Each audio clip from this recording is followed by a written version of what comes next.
Okay, so let's try this. Welcome, everybody. Um, I wanted to share, like, here we are. This is Holy Wednesday, and I find that this Pathwork allegory for Easter is a very beautiful um, experience to kind of connect me to this part of the medicine wheel, this part of the journey, this time, and this understanding this sacred story, right? So I just made a few notes here about how, it's a slightly different lecture than we are usually doing. Basically, it's taken from several lectures, 19, 20, 21, and 22, and I just drew out of those lectures the actual storyline of the guide's explanation of the um, God, the creation, the fall of the angels, and the plan of salvation. And so there's this way that it's this kind of cosmology or the sacred story about why we're here, how we got here, what the point of life is, or, how we can um, best try to be on this path of reunification and reconnection. And so, these stories touch us on a deeper level than just an informative historical level. They're kind of mythic, historical, timeless teaching stories. This one I particularly see as an allegory. Um, and an allegory is kind of like a myth or it's a teaching story that's referring to states of consciousness more than it is about any particular time. It's sort of like all time, mythical time is always happening. So, and the teachings are multi-leveled, right? And so they're applying to the story, but they can also um, be experienced kind of through symbols and archetypes, and through our own lives, we can find maybe aspects of ourselves in these stories. So, this big story of how we came to be and what our purpose is, this is often called a cosmology. And so, the pathwork, has this beautiful cosmology about the fall of the angels and the plan of salvation, centered around the importance of free will and then the incarnation of the Christ consciousness that preserves our free will and leads us back to God. So in a way, it might be considered historical. It's definitely archetypal, allegorical, and mythic, happening today and in all time. So, begins with this understanding of God, the creation, and sort of this original blessing, and the Christ that, is what everything is made from. And so this is a slightly different understanding of the Christ than sometimes our regular churchianity, Christianity kinds of understandings. So he begins answering this question. Now, who is Christ? Some Christian religions claim Christ is God. Some say Jesus was just a wise man, a sage, a great teacher with great wisdom. The truth is, my friends, whether you want to believe it now or not, Jesus the man was the incarnation of the Christ. And this Christ spirit is the highest and most exalted of all created beings, is the first direct and inborn creation of God. And his substance is the same as the substance of God. Then all of us possess some of this substance, which I call the higher self or the divine spark. It has to come out gradually through spiritual development. And letting Dominique in. Welcome, Dominique. Hi guys. Hey.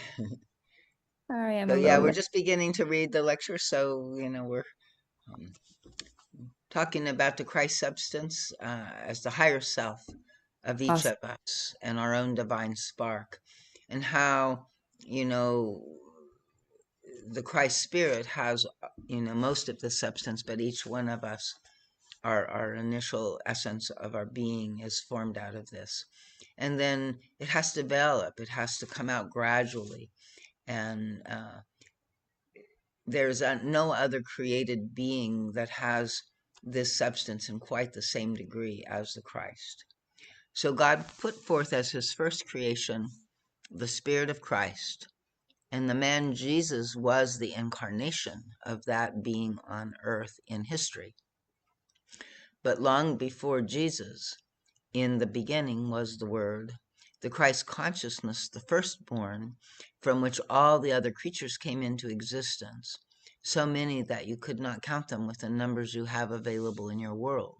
And so God, the creation, out of this Christ substance, kind of like this prolific pouring forth of so many creatures. And once I was asked, the guide says, why did God create these beings? Being all-knowing, God must have realized that misery could result from it. This is indeed an important question, which I would now like to touch on briefly. God is love, and love must share. This is the nature of love. Of course, God realized that because he created beings with free will, they could so decide with this free will that misery could come into existence, either permanently or temporarily. Nevertheless, as an indication of greatness, God created beings who could choose freely with the power given them. They either would have the wisdom of not abusing their power and thus living within the perfection of divine law in a state of eternal bliss, or if they decided otherwise, they would finally come to comprehend all the more the perfection of divine law after having gone through the valley of death. And thus they would be more godlike than ever before. And there's even a place in these lectures where, it's sort of like, it's as if when the fall happened, God's response was kind of to, like, oh, well, there they go. But when they come back, they're going to be better gods than before. And so, it was a tragedy in some ways, or, it was like definitely began a big adventure of descent. But in that descent, it's like, I think that the experience of the human and the wisdom and the, like in vivo kind of discovery of who they are and the truth of love and all of that, right, comes, and, you know, we know it cellularly, maybe even in the very atoms and, quantum aspects of our being, right? And we know it firsthand through our own direct experience.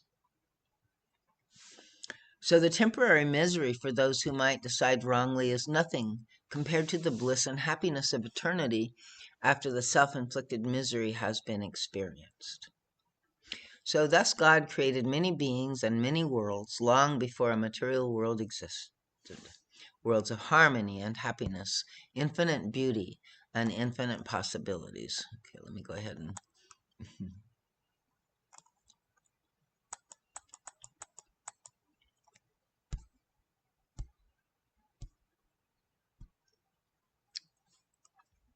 because I haven't quite got it as big as I did before. Can y'all see still? Should have probably just done the whole thing. So, hold on, let me go ahead and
So God created many beings and many worlds long before a material world existed.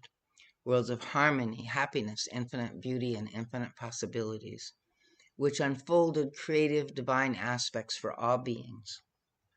Here before the fall, the divine substance of each created being was freely active and not covered by foreign and ungodlike matter.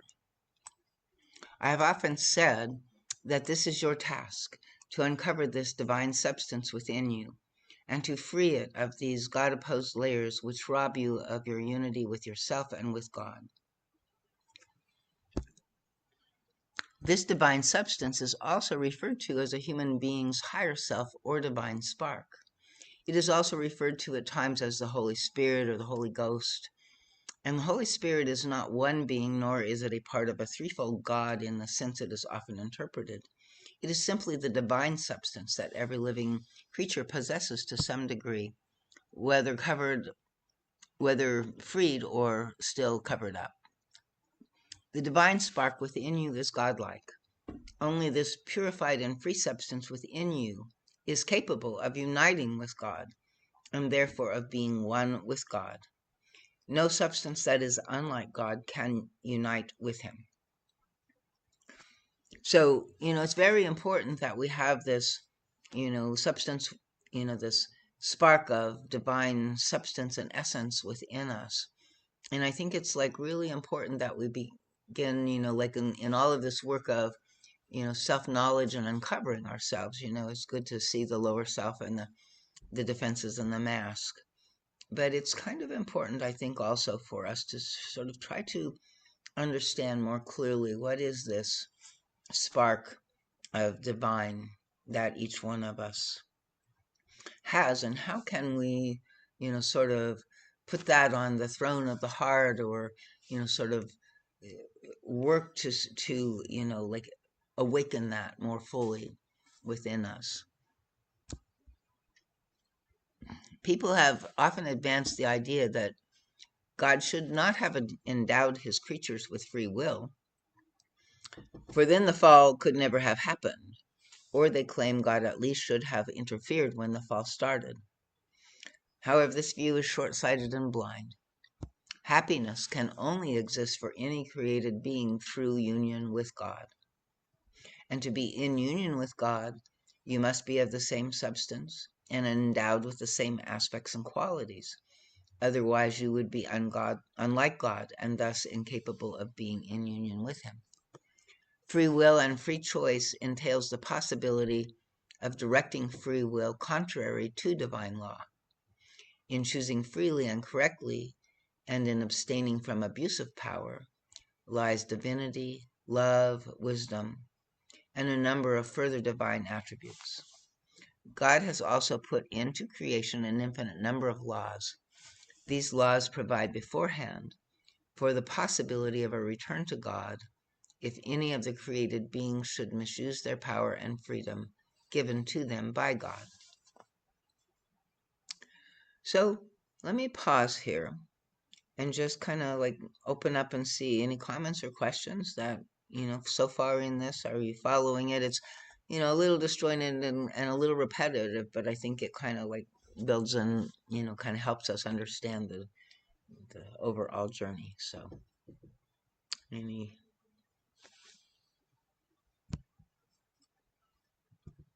So these laws, the guide says, work in cycles which have to close, and whatever happens.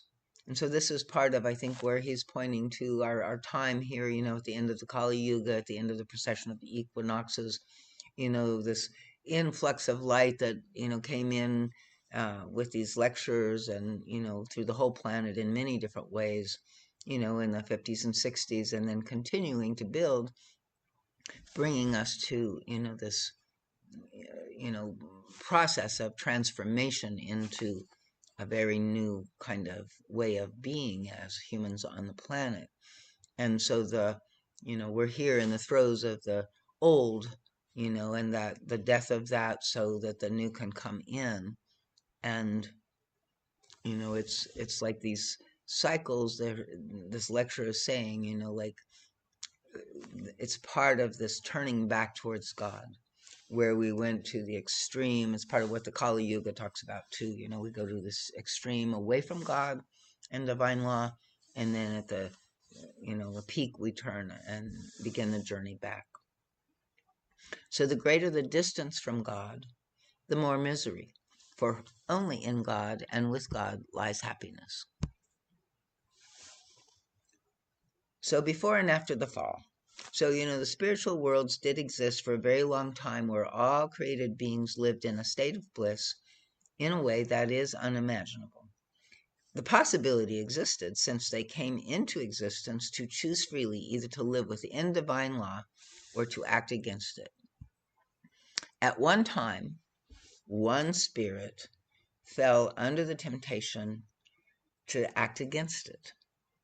Perhaps you are able to comprehend this. When you imagine what it is like to possess a great power, you may know that to use this power in a certain way might prove to be dangerous. But you feel you must try it out just once to see. So can you relate to that? So once the first spirit succumbed to this temptation, it set something in motion that could not be changed anymore. The result was not an immediate change, but a gradual one. The change from harmony to disharmony took place just as gradually and as slowly as your personal growth occurs from disharmony to harmony. The latter is evolution. The former can be called a devolution, and neither can ever happen suddenly. It was a simple thought that ran contrary to the unitive reality of the higher states. It was a thought something was unfair, a feeling of injustice, of victimization. And the guide, in another lecture on the pain of injustice, says that this is one of the, deepest pains that we feel in incarnation. And maybe this was part of what the, experience was, that God's justice wasn't just, that God was somehow unfair and played favorites, or, didn't really see you very well, right? Didn't really recognize. And so this was the situation that was at least, projected onto God. And even that creatures knew better than God, like that it should be this way instead of the way God is directing it. And since God gave them free will, if they chose to believe lies and rebel, oops, where'd I go? Against God, God would not force them or judge them. But he established the plan of salvation and would wait until they discovered and knew this truth again, having arrived at it from their own experience. So the fall started with one spirit who succumbed and first generated a power running in the opposite direction to divine law. It was still the same power, only used differently. With this power, the spirit could affect and influence many other spirits little by little. Not all spirits were affected. There was a division between those who succumbed and those who did not. But with the former, the fall of the angels began. And in this process, every divine aspect turned into its opposite nature. Harmony turned to disharmony, beauty to ugliness, light to darkness, wisdom to blindness, love to hatred, fear, or egotism, and union became separateness. The wholeness split even further the more this pull of temptation proceeded. Thus separation and offense, materialism and addiction, confusion and deceit came into existence. Once I explained that the spiritual worlds are psychological worlds, which does not mean that they are unsubstantial and formless. Only in your material world are thoughts and feelings abstract. In other worlds, spirits create their own worlds wherein they live according to their states of mind. Each state of mind creates, as a reflex action, a sphere consisting of landscapes, inner and outer conditions, and so on. When you keep in mind that your attitudes, your thoughts, your feelings, your opinions, and your goals create your world, you will understand that the world of the highest spirits is beautiful and light, while the world of the fallen spirits has become dark and painful.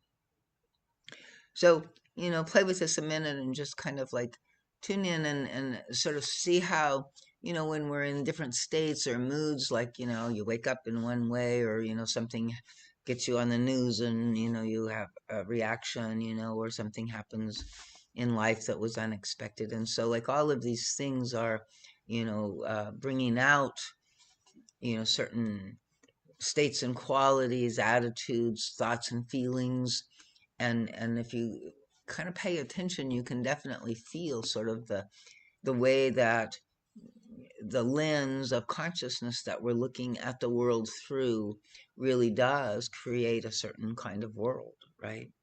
So Guide says elsewhere, that our experience of life is like directly a projection of what we're, our consciousness is expecting and projecting. So, we can understand then that the higher vibration, the more upliftment, the more aligned and positive that we are, the lighter the world feels, the more beautiful life becomes, maybe then, and the less painful. There's always pain, the guide says, like we're here in the physical realm, but there's a way that we don't have to fight and resist the pain, and it can be unified, and we can, hold a space of, integration and love through the whole journey. So since the great plan was put in operation, then many in-between worlds came to exist in varying degrees of harmony and disharmony. And each of those are according to the state of development which the once fallen spirits have reached. And our material world, here the earth plane, is one of these in-between worlds. The disharmonious worlds which came into existence through the separation from God, some levels of them can also be called hell, and these worlds simply reflect the state of mind of the creatures living there. These spheres came into existence as a direct result of the state of mind of these beings. So, when we talk about God creating hell, I don't think that that's quite accurate. And, certainly, the love of God in this whole lecture is saying that, God's plan of salvation is to save us all from hell. So it's a little bit of a different understanding than some of the traditional Christian interpretations. So he says, hell is not just one sphere.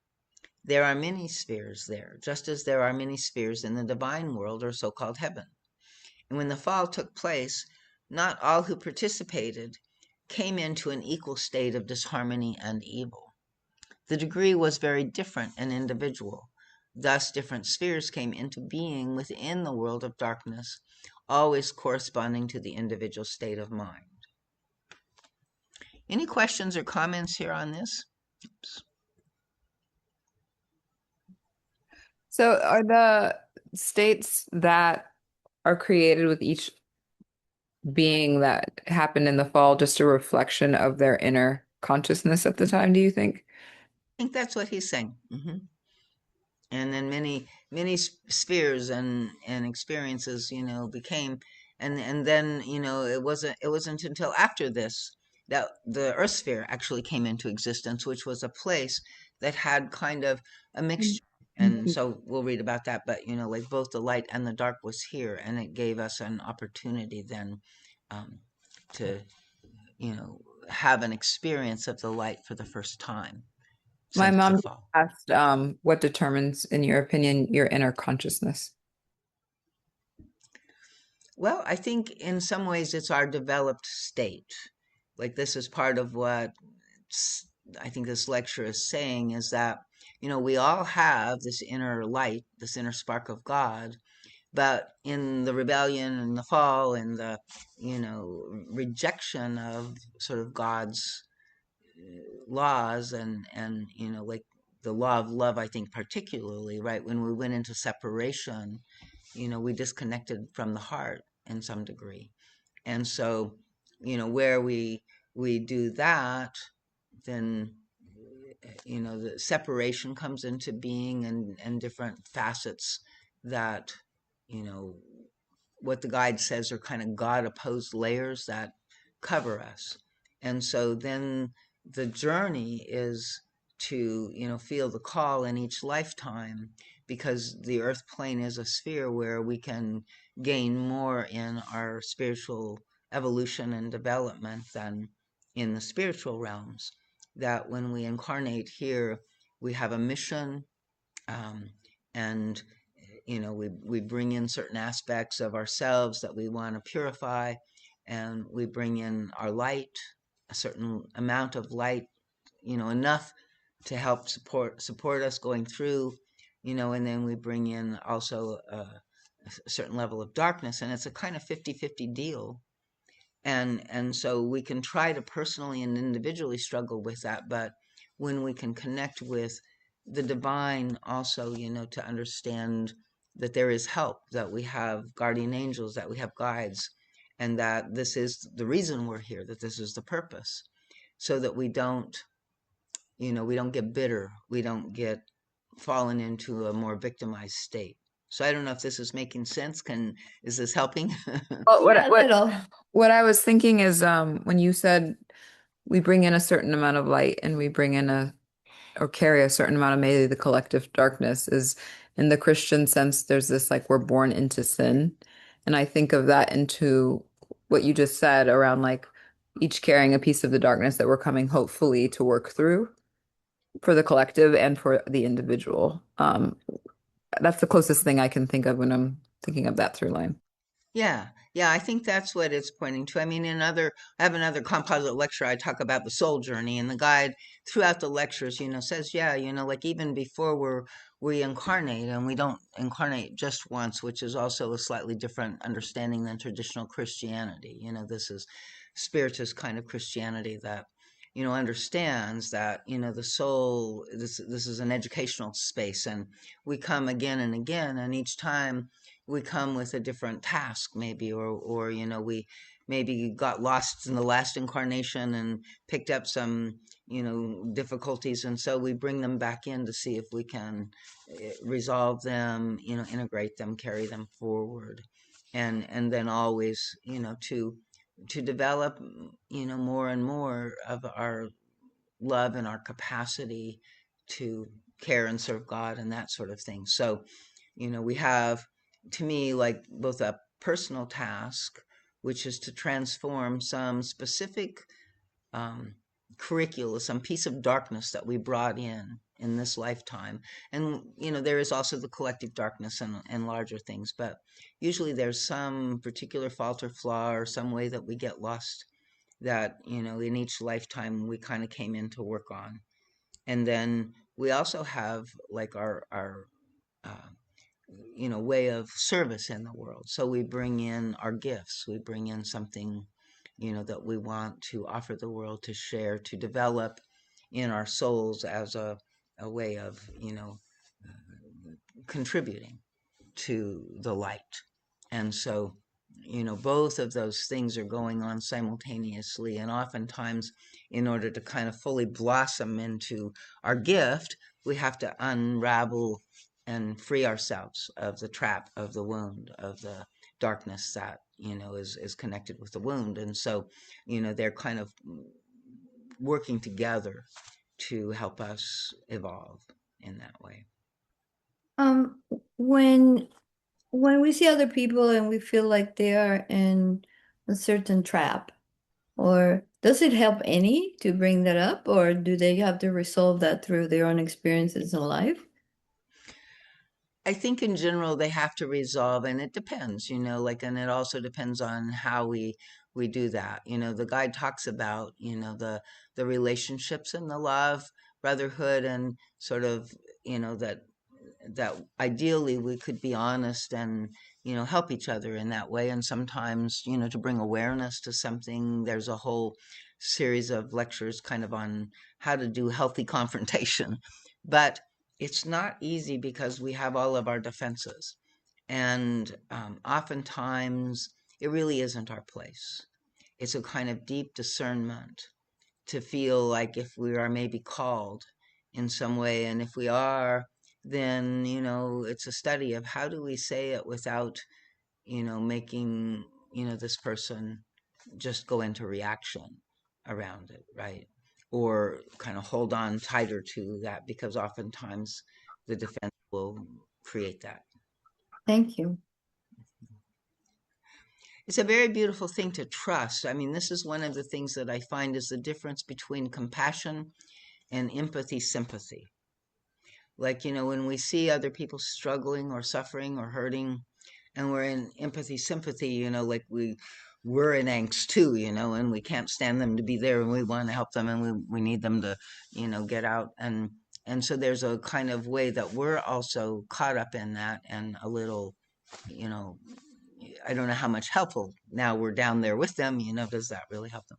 So, so when we see a person's journey, and including their descent or their times of difficulty and suffering, if we can see it through compassion, the difference that compassion to me has is I see that, you're in the soup with this, but I recognize that your soul is a light that has every capacity to find your way through this, maze or this trap and back into the light.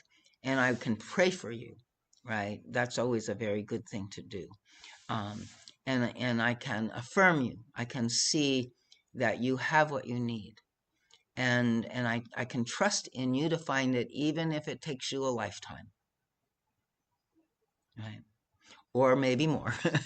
But, hopefully in this lifetime, and when we can really affirm them and we don't, worry or put them down or negate them in some way because of their difficulty, that's a very beautiful and affirming thing to do for the soul and supports them a lot. I wanted Okay, thank to, you. Yeah, I want Frank? to say something about that. I think that the more I observe the nature of, or human nature, the nature of human psychology, it seems to me that people who are not in the light are leaning towards an attachment to victimhood.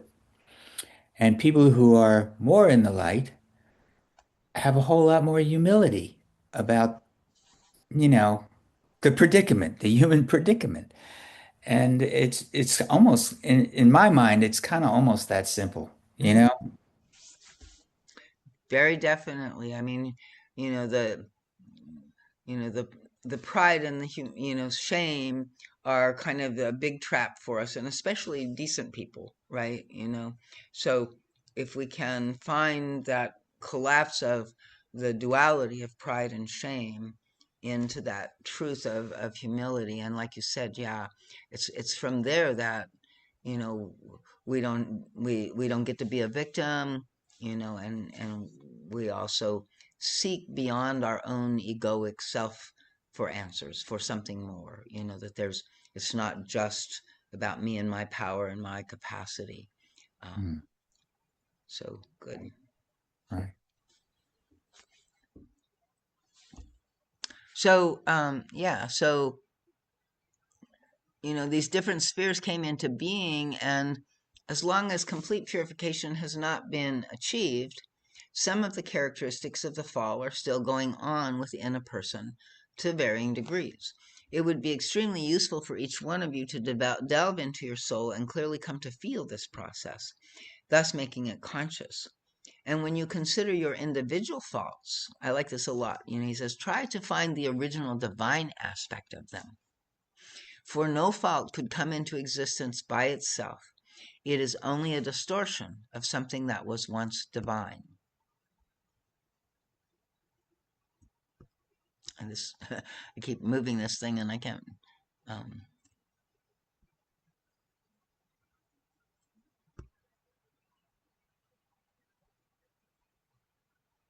You can find this divine aspect in all your faults, and then it will be so much easier to purify your faults and at the same time lose your sense of hopelessness and inferiority about yourself. So I think this is another way of coming into humility, right? Um, and when we can, like see the original divine, quality, um, and it is a way that we can, see, oh, this is really what this experience is sort of like meant to hold or meant to be like, and so we can aim for that. There's a way that it kind of helps our intentionality and our focusing. So I don't know if that makes sense, but when we I mean, maybe you can think of something like, okay, I'm impatient. It's definitely a fault, and the guide says, we would all be patient if we knew the result was certain. And what is maybe the divine quality of impatience might be, the certainty of, you know, positive creation acting almost like in our soul realm. The guide says, like everything is instantaneous. We don't have this process of time and development as we do. And so, like we're still sort of remembering in a way our spiritual realm where, by just thinking of something we manifest it or something like that, right? And so, the impatient part, is this part that remembers to some degree and then gets confused in in the world of time, why things don't happen that way, and then gets anxious about it because maybe it won't happen, right? And so all of these doubts come in, and so we go spinning into the darker places where, you know in the other realm, we naturally just have faith that, it's all going to manifest as we, call it forth. And then down here we have this whole other thing that develops around then trying to control. So since one of the most important divine aspects is free will or freedom of choice, that also turned into its opposite. And the spirit who was first to succumb to the temptation of abusing this power, the one who is sometimes referred to as Lucifer, Satan, or the devil, who influenced others to follow him, was the first one to inhabit the fallen spiritual dimension, and that spirit had complete power over all of those who followed him. And contrary to God, he didn't agree with free will. He used his power to dominate. Right? And so God gives the freedom of choice, and this has deeper significance than most of you realize. Within that freedom comes the possibility to abuse the given power and to use it contrary to the divine laws. If no choice were available, there would be no freedom and no power. There can be no divine happiness, in fact, no divinity at all, if it cannot be attained or maintained by free choice. So this is really the whole plan, and the whole design. Like, it's like, what good is it if, God coerces us to love him, right? That's not love. It's kind of the same thing, like we create our idealized image of ourselves, to get people to admire us or, approve of us or something like that. But then if they do, secretly deep down we know, it's not who we really are. It's a projection of who we want to be seen as. And so there's this way in which, in the same way, the real connection or the real love can't happen. So this free will and this freedom of choice is so critical. And by the same token, the opposite of God and his laws must be the prohibition of free choice and the domination of the stronger over the weaker ones. And I think we can see this happening in our world a lot right now, more obviously than usual. I'm sure it was always happening to some degree, but somehow it's come out of the closet. and and so there's a lot, that we're seeing of this attempt, to gain power and control with domination. So this state of affairs would seem to make the salvation of the fallen beings impossible. For even should they have come to the point of desiring to go back to God, they would not have had the power to do so, since they were under the dominion and the power of the one who reigns in the world of darkness. And then on the other hand, without breaking God's own laws, how could God save those beings who longed for him? If God were to use God's infinite power by overruling the free will and the choice of those who decided to use the given power in their own way, God would actually be acting from the same principle as Lucifer's. It would be another act of domination, right? A withdrawal of free choice for humans. And if that happened, then we would not ever be able to be one with God. So all of this is really important, right? So here, more than anything else, maintaining the divine principle was of utmost importance. For only if God remained true to this divine nature and divine laws would there be any fundamental difference between the ways of God and the ways of Lucifer. We have a question, Darlene. Aha. I'm sorry. Yeah, no, that's fine. Beautiful.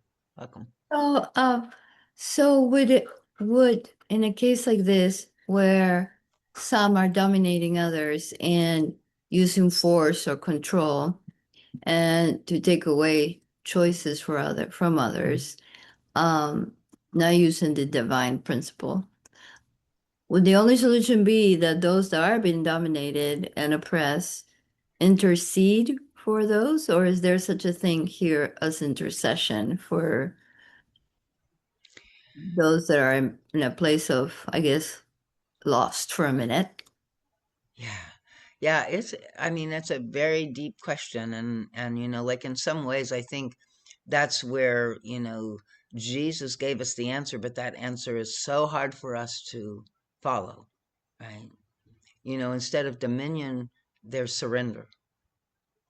And, and yet, like the human, it seems, like no, we need to, I mean, even the no kings, absolutely, I don't think we just lay down and, submit. There's a difference between submission and surrender. And so this way of love that Jesus gave us, I think is the answer. But yeah, it's like, how do we even, resist or protest or, you know, uh, maybe even, have a spiritual battle um, that is done with love.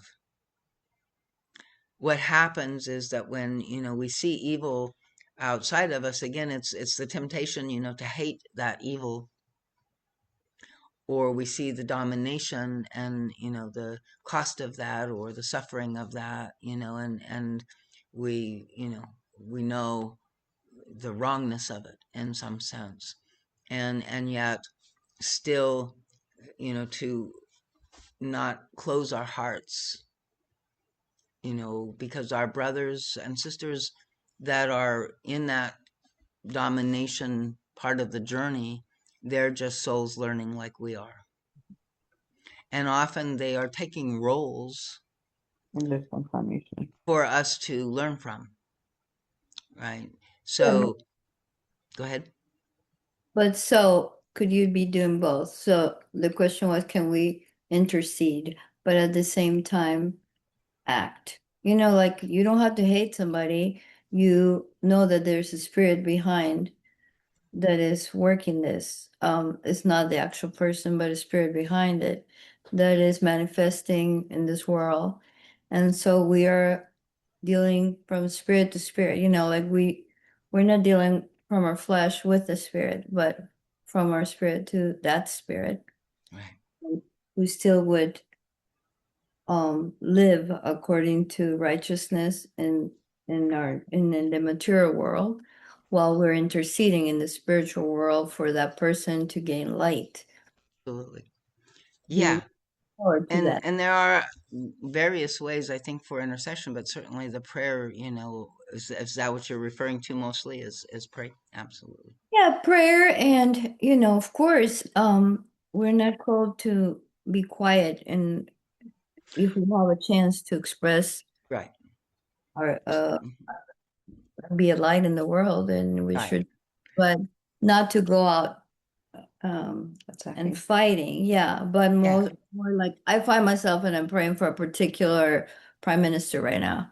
And you know, if I were just dealing with my flesh, I'd probably just feel like, oh my, somebody needs to get up and kill him. But you know, thinking, okay, I'm dealing with that spirit behind him, and I want a breakthrough so he could come to light, like he could come and see things Right. um, that God has given us, you know, for us to be able to love others.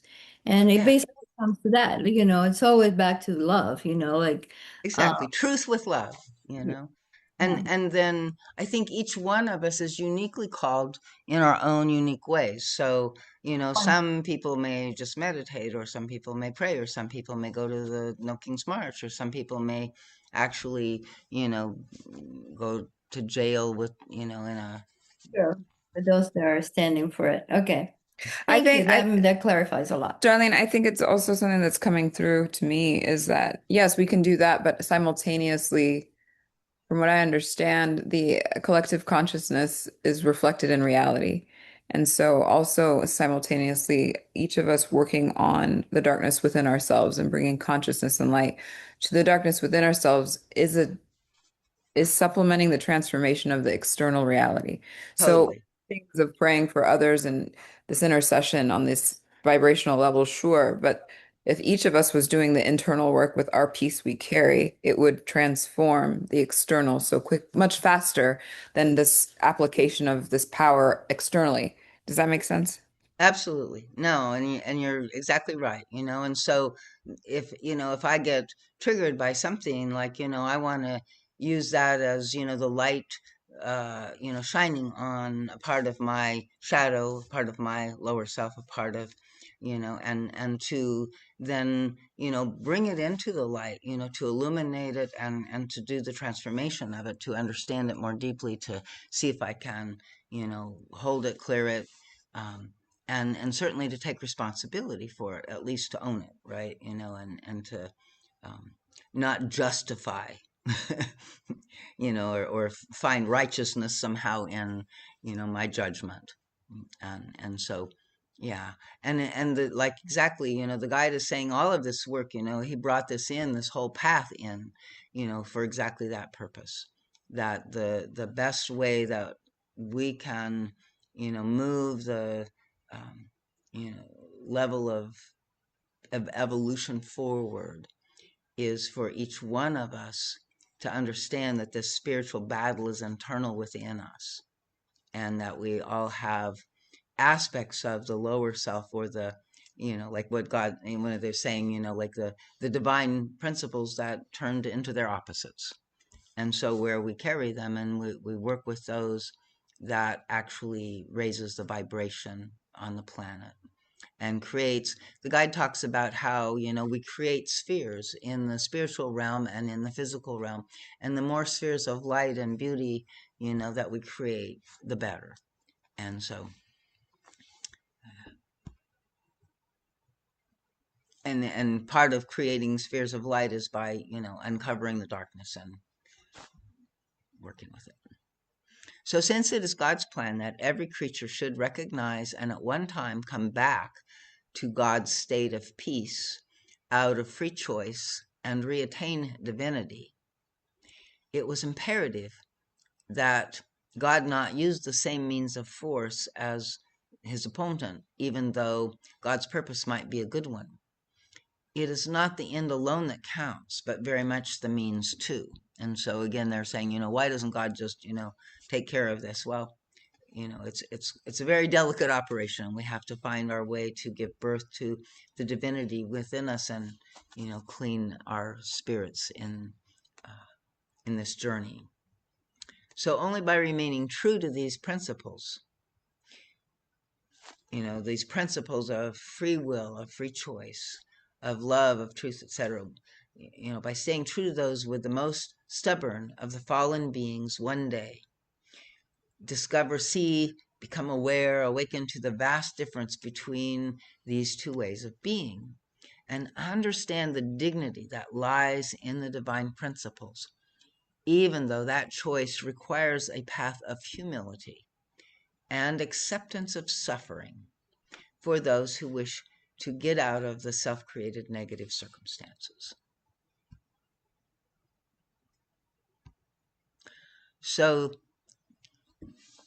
if we can, surrender, accept, and not rebel against some of the conditions of the world, speak our truth, bring love, clean our spirits, all of that, that's our, what we can do. But there was an aspect of the plan of salvation that we couldn't do by ourselves. And this is, how we, in some sense are, saved, I guess, as some people would say, by Jesus. And it's different than how, again, some of the traditional Christianity refers to it. So let's continue and see how this unravels itself.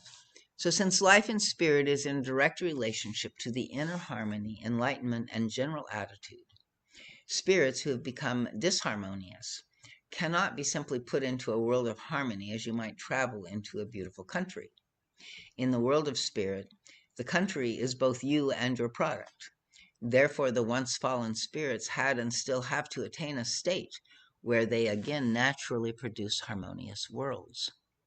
You will readily understand now that this must happen in free will, in free choice, so that questions like, why has God not done away with evil, need not come up in our deliberations. So on the other hand, means had to be found so that the creatures who desired to return to God and to keep his laws instead of Lucifer's could do so within the framework of the laws of God. And thus the free will of no one would be broken, not even of Lucifer himself. So this is the great plan of salvation in which Christ played a major role. In the aftermath of the fall, the spheres of darkness first came into existence, where the spirits lived under the dominion of Lucifer. Yeah. And in the beginning, go Do you ahead, mind explaining what sphere? say again, explain the sphere. Do you mind explaining what a sphere is? Yeah, so if you think of things of consciousness in terms of vibration and in terms of consciousness, like belief and emotional state. So again, we're saying, like the state of our consciousness was reflected. And so when we fell, like the experience, the realms that we lived in, the spheres that we lived in, right, were of a particular darkness compared to where we were in the light, so shadows came. And so in a way, our state of mind creates, I guess, like a vibration around us that creates a sphere of capacity, of possibility, of what we experience, how we experience it. So if I'm kind of like in a state of victimization and something happens, I'm going to go into this sphere of abjectness or, frustration or outrage, the way that the world treats me, right? And those energies within me actually are a sphere around me through, it's like a lens that I see things through, and it's also a vibrational state that, I can't really experience anything more uplifting unless I shift and change. So it's a reflection back that happens. So Yeah, real, it's actually what we produce yeah. fundamentally, naturally, by our state, right? It's like the state naturally produces a sphere, and that sphere naturally reflects our state, right? Just think of somebody who is very difficult to be around. You don't really like being around, and then you'll understand what a sphere is.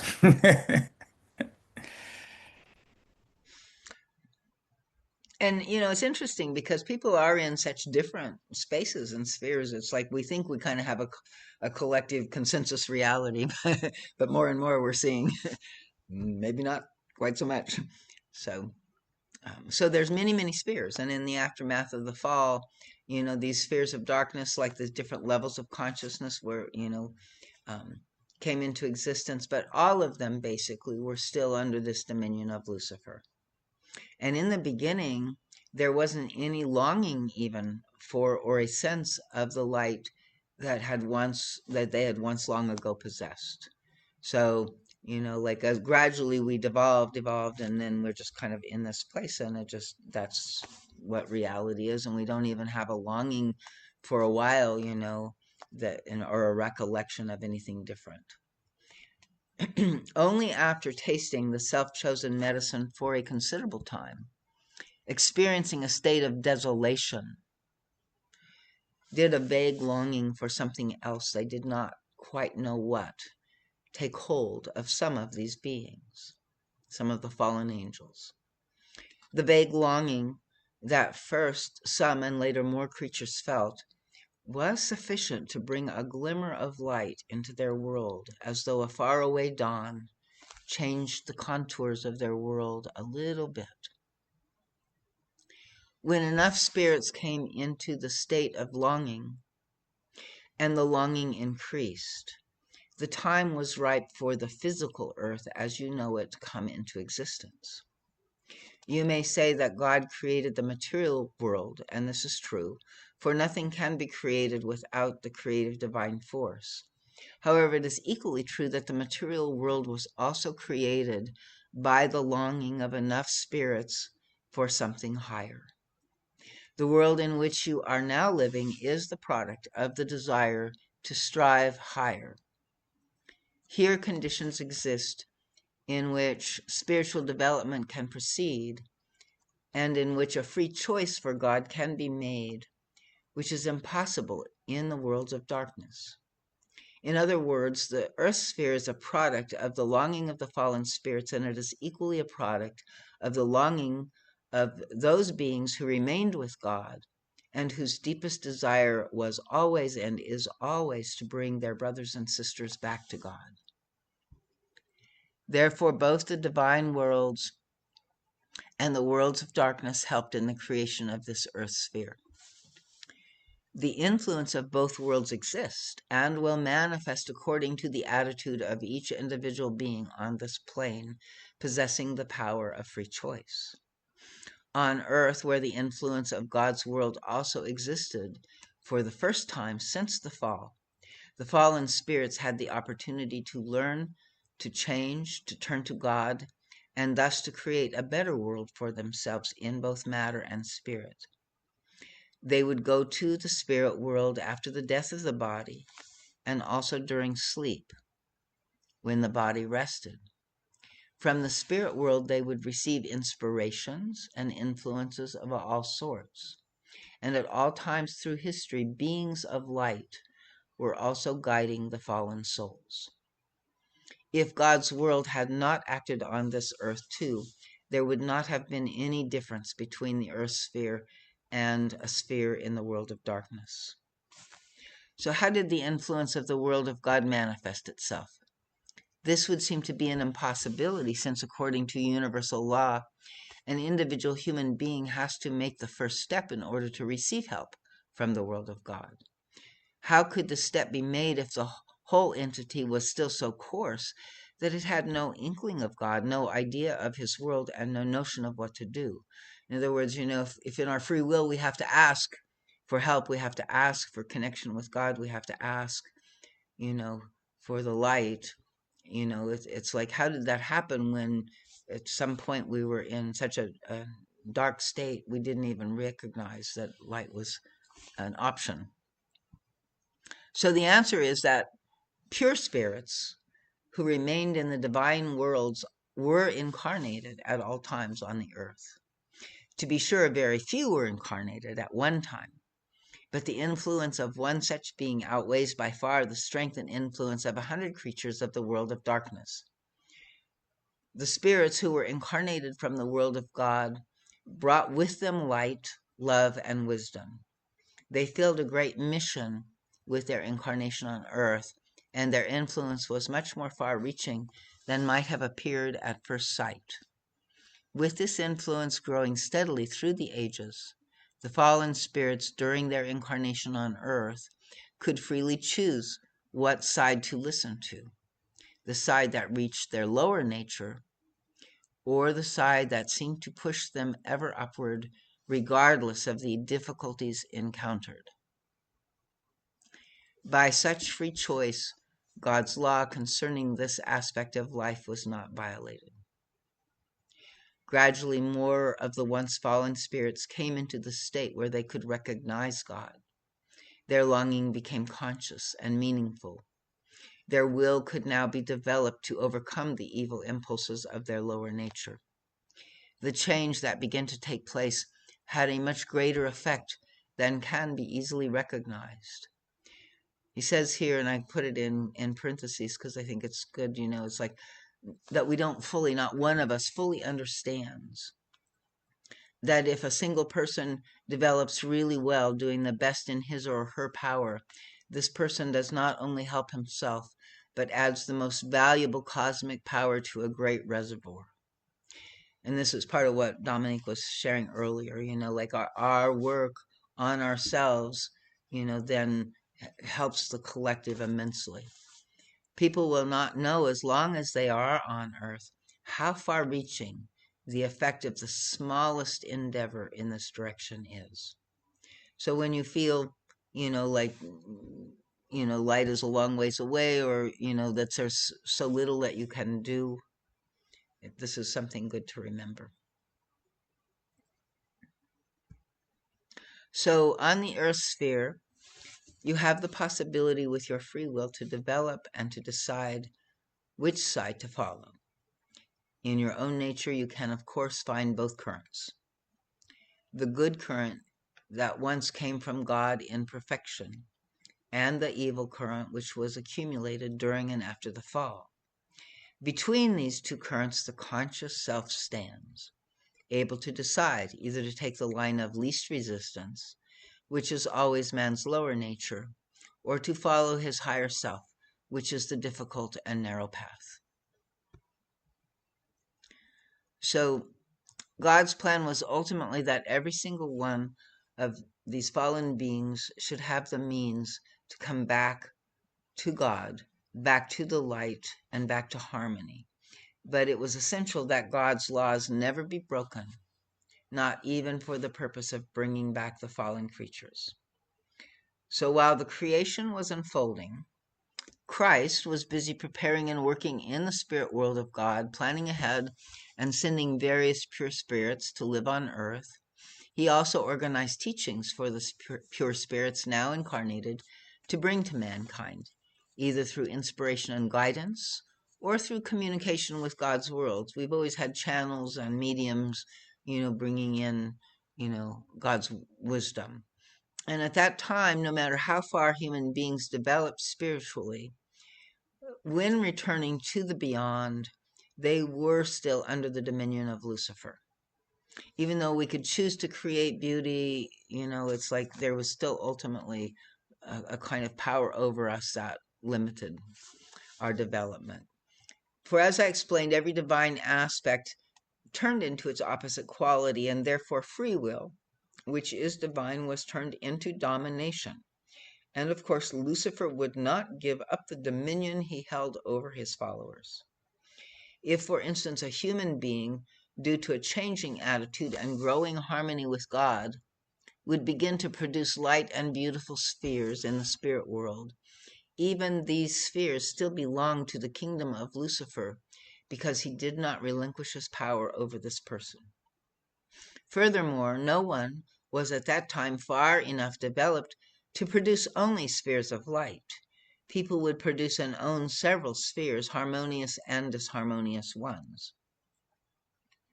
So like our moods, our states of being, and we create good things, and then we also get tripped up and go into our defenses and our negativity and create, negative stuff.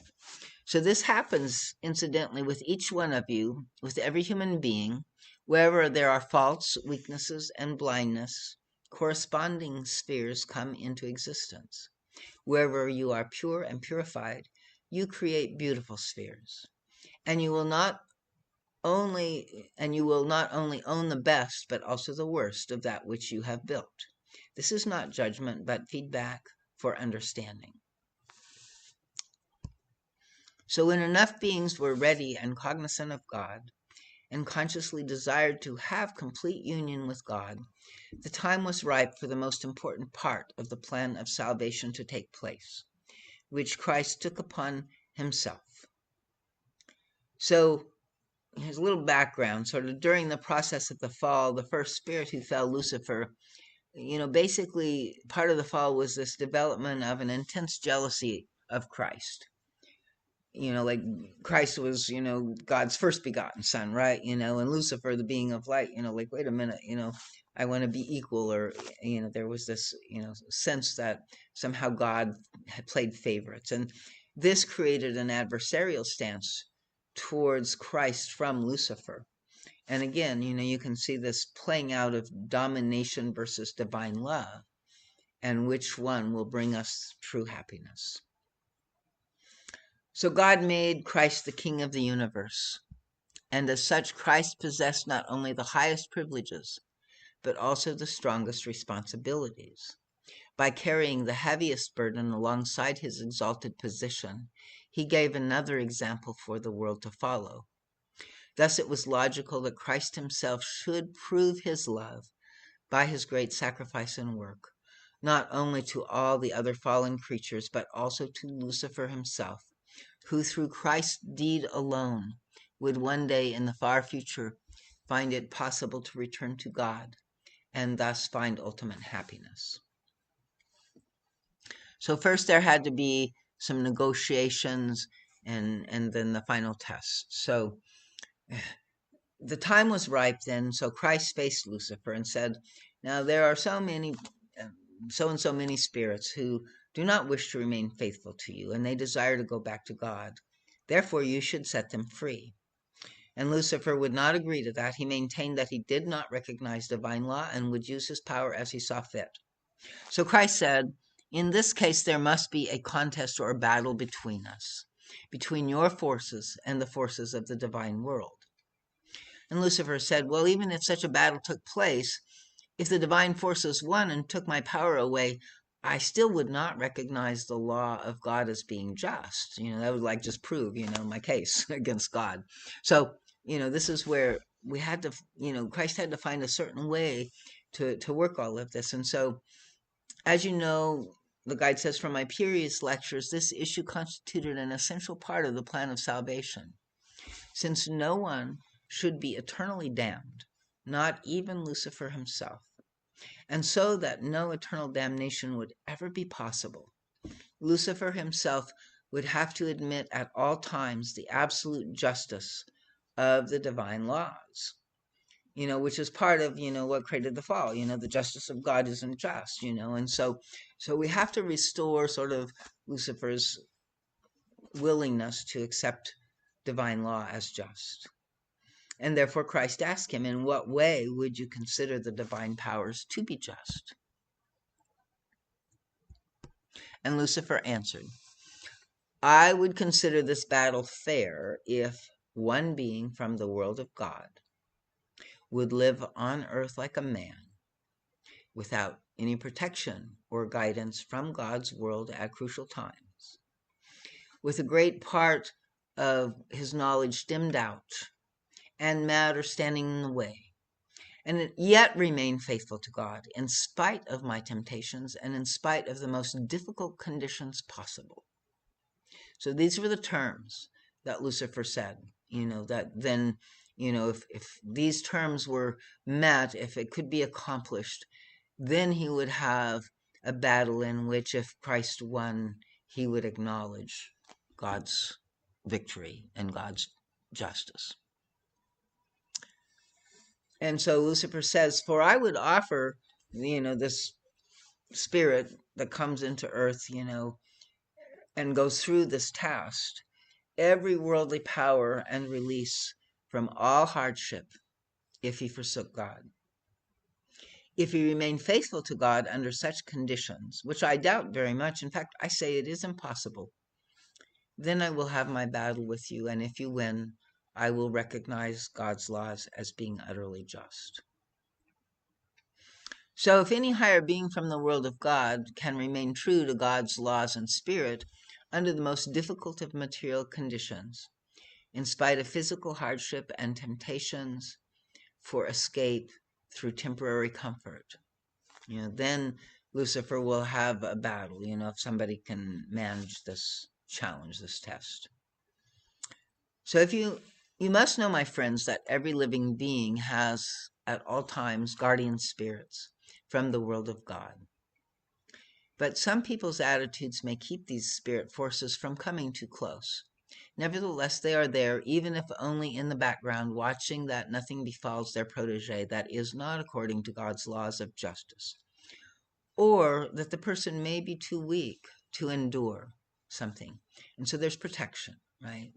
To be left alone without the support of God's spirit world on this earth sphere, and in addition having to resist all attacks, all challenges, all hardships and temptations that the powers of darkness could think of, seemed indeed an impossible task to fulfill.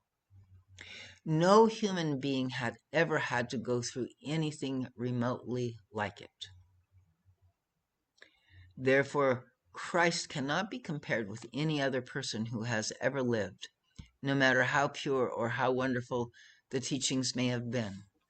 Christ has shown indeed and in fact what others have taught, and he did it under infinitely more difficult circumstances than anyone else ever had to bear.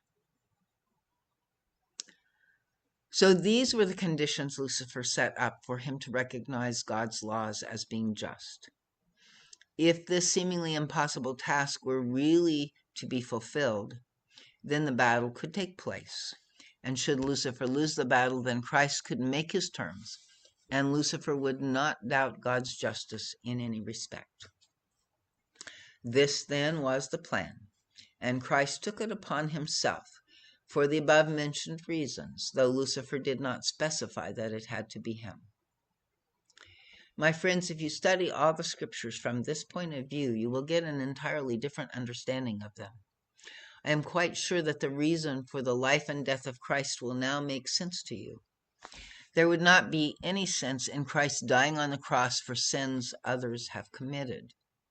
If you have committed a sin, you yourself have to straighten it out, and no one else can or should do it for you. If someone else were to do it for you, you would not gain purification. You will also understand why Christ was left completely alone for a long time. Naturally, as a man, he did not have the same knowledge he had as a spirit. If he had had that same knowledge, the task would not have been so difficult. He did, of course, possess some knowledge, since he is the highest being in creation. And in addition, he had a great deal of spiritual strength and wisdom. However, there would be no purpose to life on earth at all, and this applies to everyone, if the same spiritual knowledge were available in the flesh as when one is not incarnated. So Christ did not know exactly what was involved while he lived on earth. In the course of the years, he received some knowledge and had a vague idea, just as any one of you might have a vague idea of the task he was to fulfill. What may come of it, how it will end, what the exact meaning is, you will not know, and he did not know that either. He was not supposed to know it while incarnated. After a certain time, all the angels of God had to leave him. They were with him for some time of his life, but were not present when the really difficult task began. The task was, as I explained, that he, left quite alone and cut off completely from the world of God, had to resist the temptations of Lucifer, who put the greatest effort imaginable into his goal to cause Christ to fall. He used every device possible, and in so doing, he organized all his helpers. On the one side, Christ experienced nothing but suffering, both physical and psychological, as well as humiliation the extent of which you cannot imagine. The humiliation and psychological suffering were a great deal worse than the physical suffering, as bad as that was. On the other side, he was offered all the temptations of the world of darkness. Then on top of that, Christ was what you would call psychic to the maximum degree. His mediumistic qualities were so strongly developed, not just in one respect, but in every respect, that they were greater than anyone else's before or after. This was an advantage as long as God's world was close to him. But when he was cut off from it, this was merely an additional hardship, for all the manifestations coming to him originated from the world of darkness.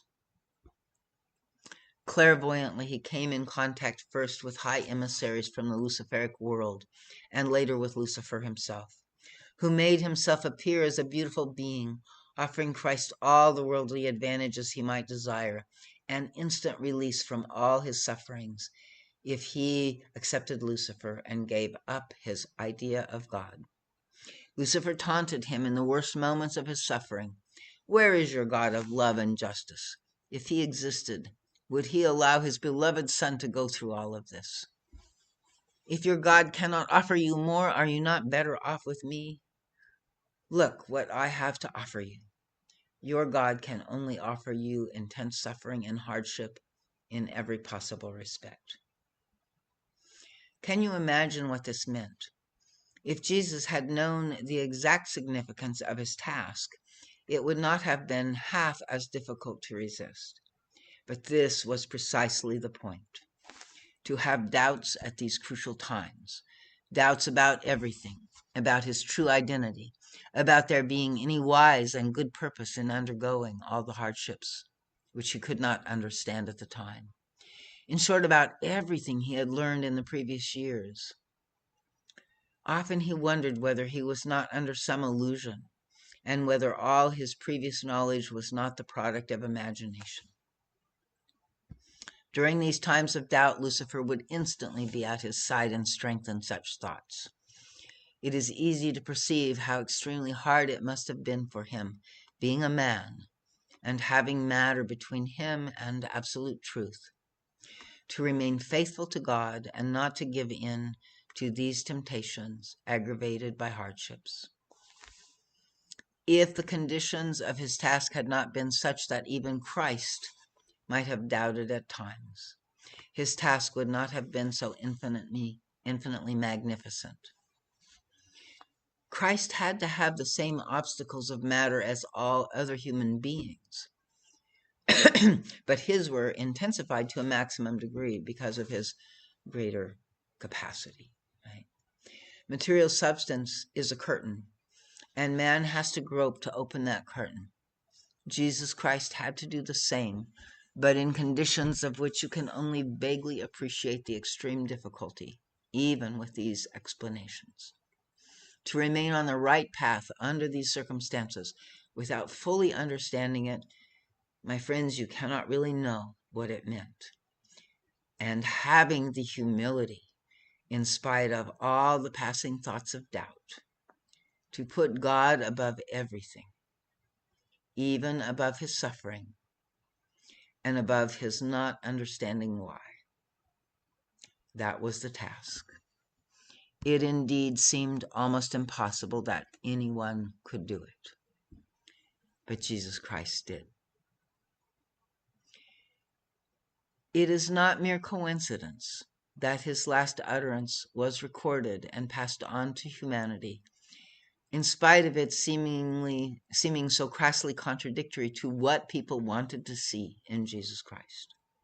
Jesus' last words on the cross expressed his doubt and fear that he was forsaken by God. This has puzzled many people. How could that great spirit doubt and fear? Human illusion and idealization would have preferred that Jesus died in a glory of faith, without the human doubt and fears he expressed in the hour of the culmination of his suffering. It was very important that this utterance be transmitted to humanity.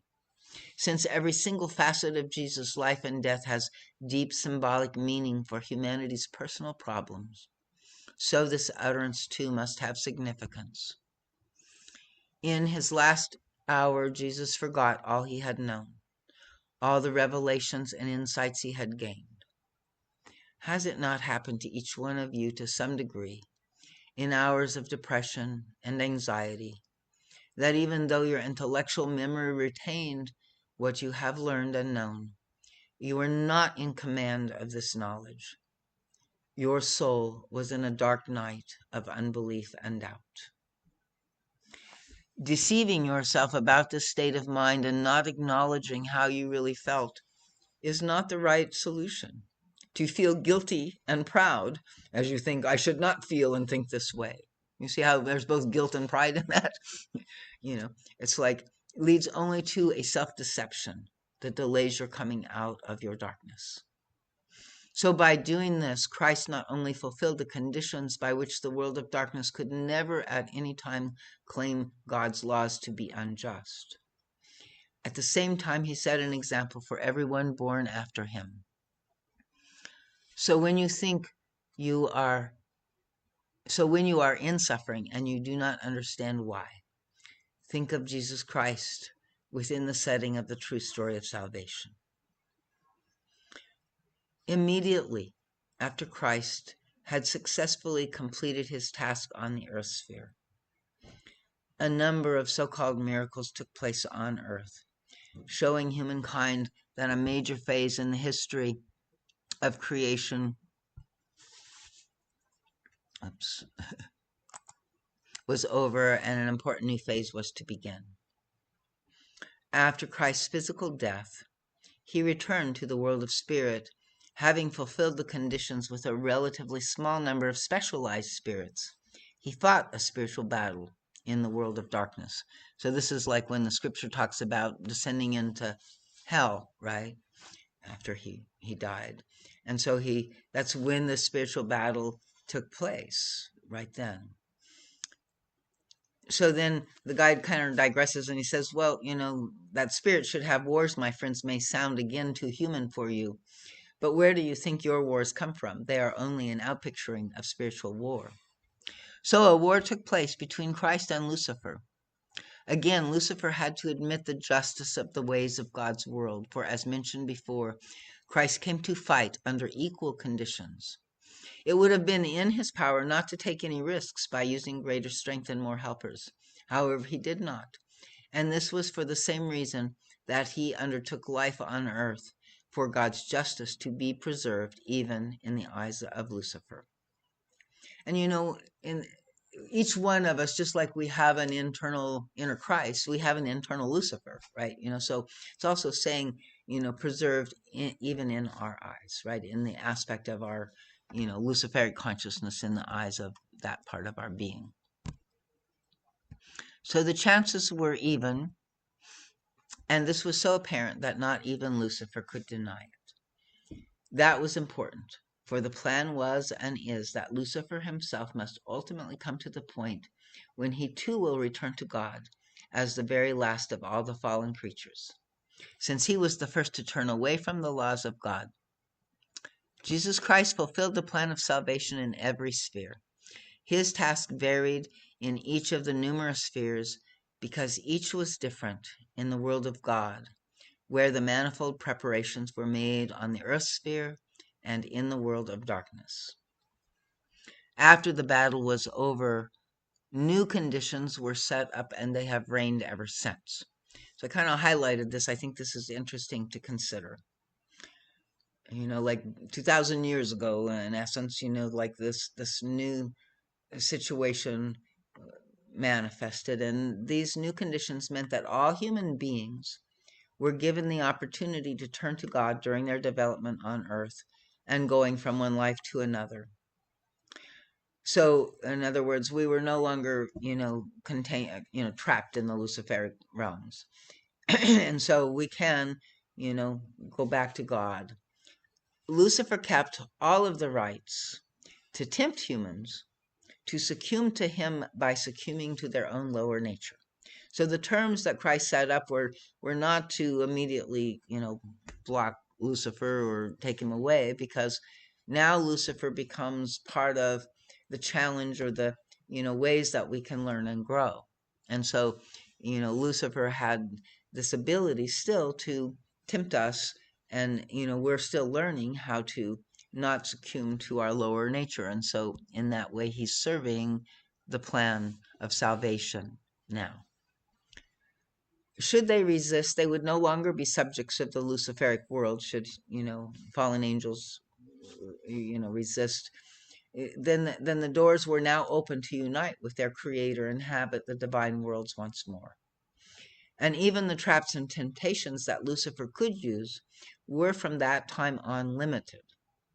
So when we think right now of sort of like all of the fears and the traps and temptations of going into, dark spheres of control and domination and hatred and, fear and pride and all of this lower self stuff, right, that's happening, it's like, it may not seem like it, but he's saying that these are limited. And in accordance with the divine law, God's spirit world now has the right to interfere. The divine laws must be observed in exactitude. The activities of the powers of darkness are limited and must stand ultimately under the jurisdiction of God.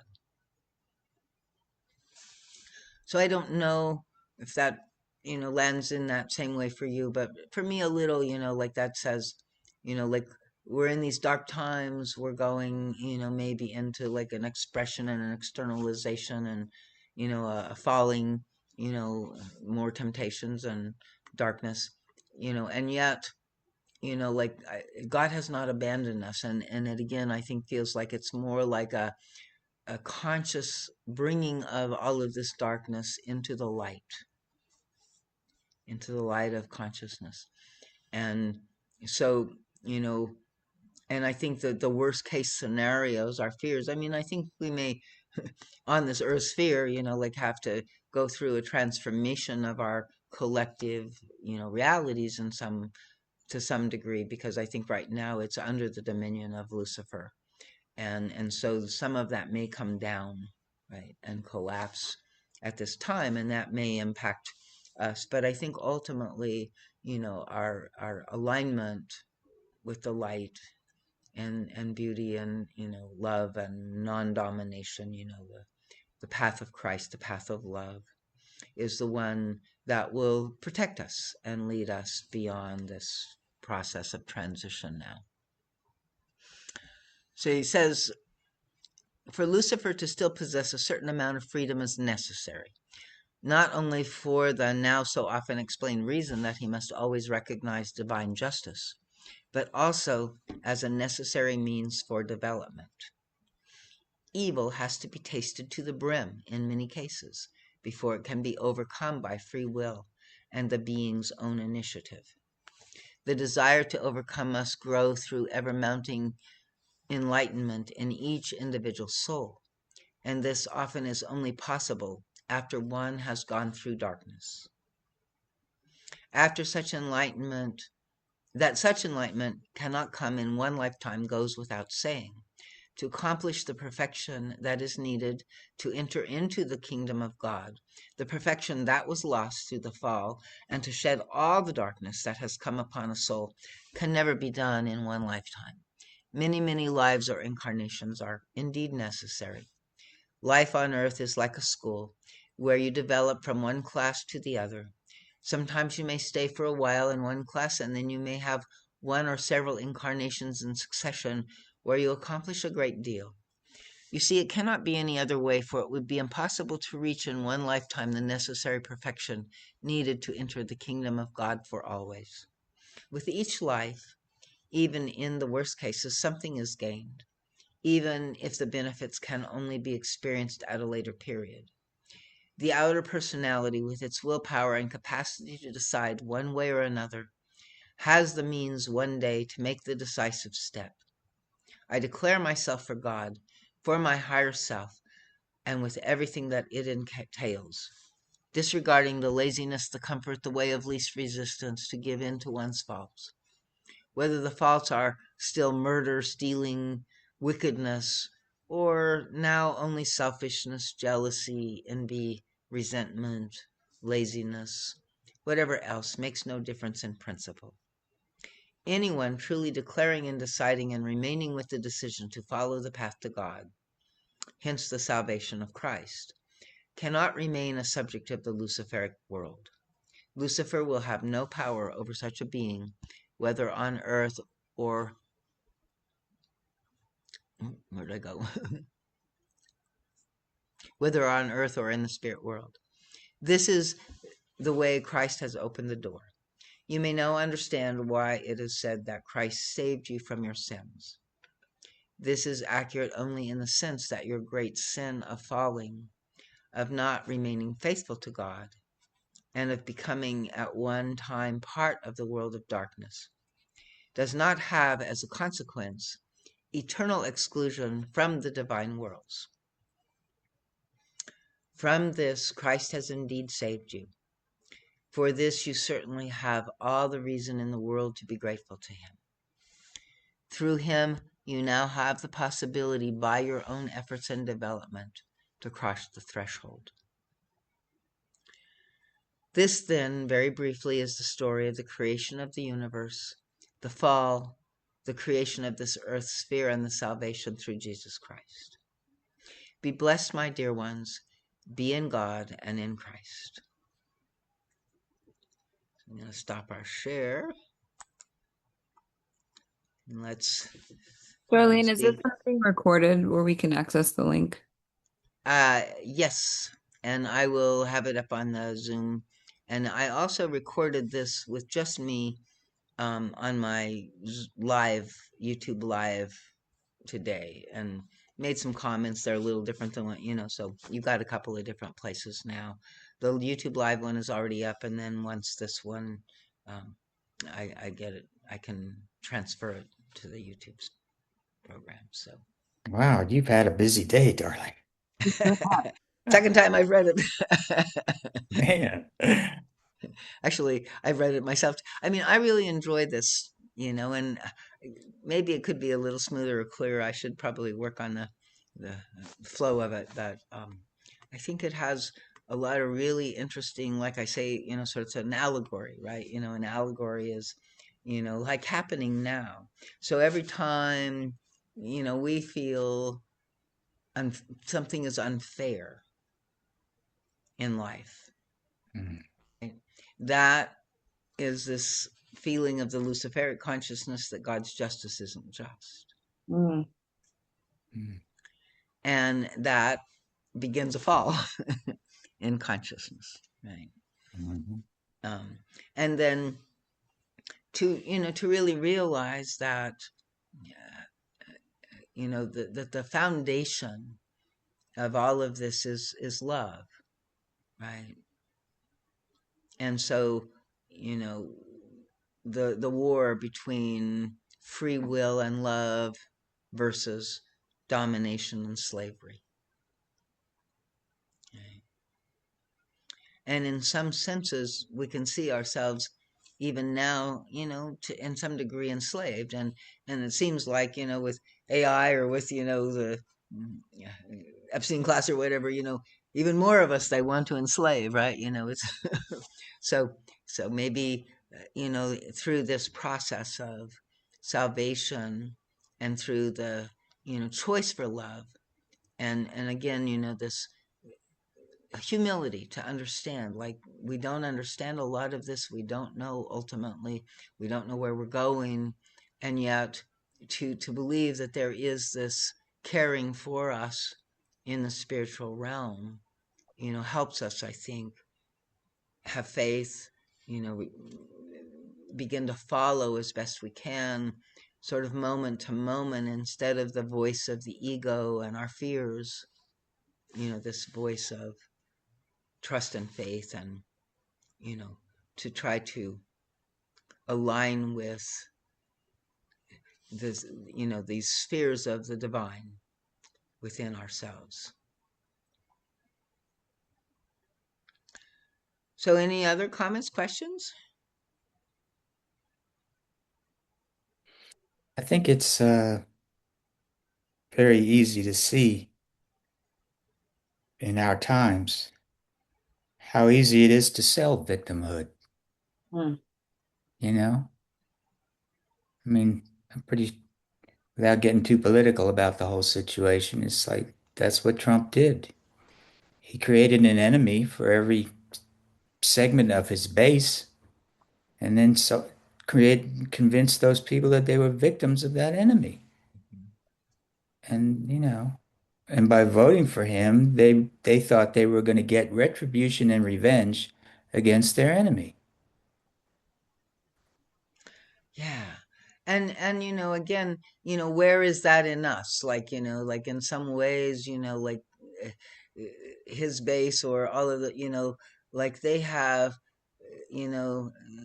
like you said, kind of been tempted into becoming, identifying with the victim role, right? And so, that's a kind of, uh, and the guide is saying, somehow even they have to come back, to the divine and to the light, um, through their own free will and through the recognition ultimately that God's justice is just.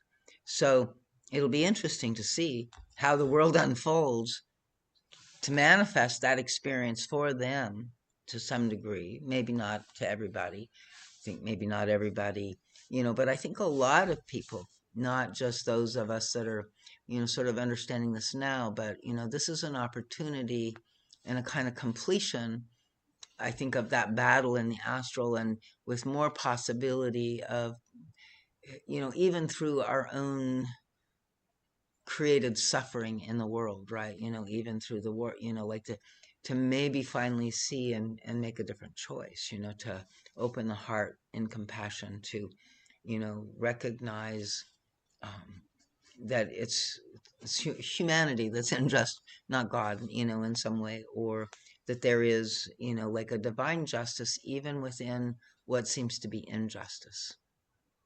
And that's a part of what the lectures I think talk about a lot, is that, what we encounter or go through, it's not there. I mean, it is a trial, just like Jesus had his trials, and there are temptations in that, but it is like the soul journey of going into the descent and coming through and out the other side, in a evolutionary journey process. And so, maybe this can be for humanity, like a healing of that kind of original fall. Who knows, but I can see where, we're awake enough on the planet now that if we, have a lot of shaking and crisis, maybe it will wake up the heart a little more. Mm. And, we'll find ourselves, at least helping our neighbors through, or whatever, and maybe finding a different way into a community, or a collective of humanity that can, see itself as community and not just even humanity, it's like all beings, right? And all these wars and, it's like causing all kinds of suffering for many beings of earth, not just human beings. So yeah, so hopefully, that maybe this is a part of this battle, and some people seem to think we are in that period of the end times of, the revelation and the completion of this story. So we shall see. We shall. I had a question. The guide talked about always on planet Earth, there's been people who never entered the fall, or spirit guides that never entered the fall. And so mediums I understand, but does the guide lectures talk about ways so we can hear our own guidance, clear our own channel? Are there particular lectures that deal with that? Mm. I mean, I don't know that, I mean, all the work, because all of this work of processing and purification and everything, like, is what's blocking from our channel and Mhm. ultimately, I think is the main way that we open, Mhm. and part of it is, in order to access this channel, we have to be present and relaxed and, listening in some Keep way. dissolving. Right. And the ego consciousness is up in its, spinning around in its stories, and it's not available to the guidance. So, Mhm. and the guide, a lot of the lectures are talking about, yeah, let's clear that stuff out. Let's learn how to settle and calm and be present and listen to the voice of the higher self in the moment. He also talks about kind of the dialoguing between, the parts of us, so that we're again integrating and not just kind of suppressing these Mhm. other voices that we do. The lower self, the higher self, and yeah, the conscious ego.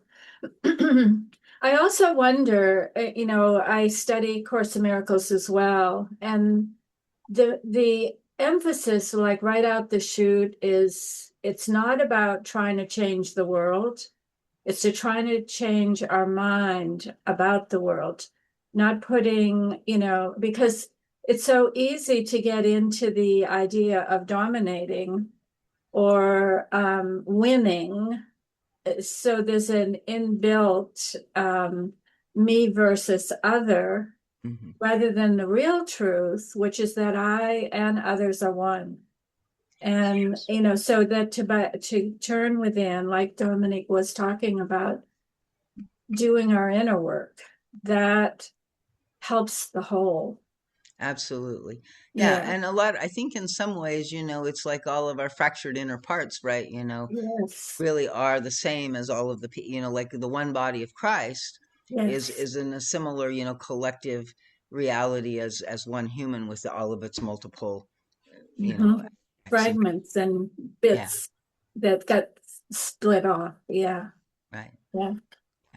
And I think also, that there is just this, um, well, I forgot what I was going to say, so forget it.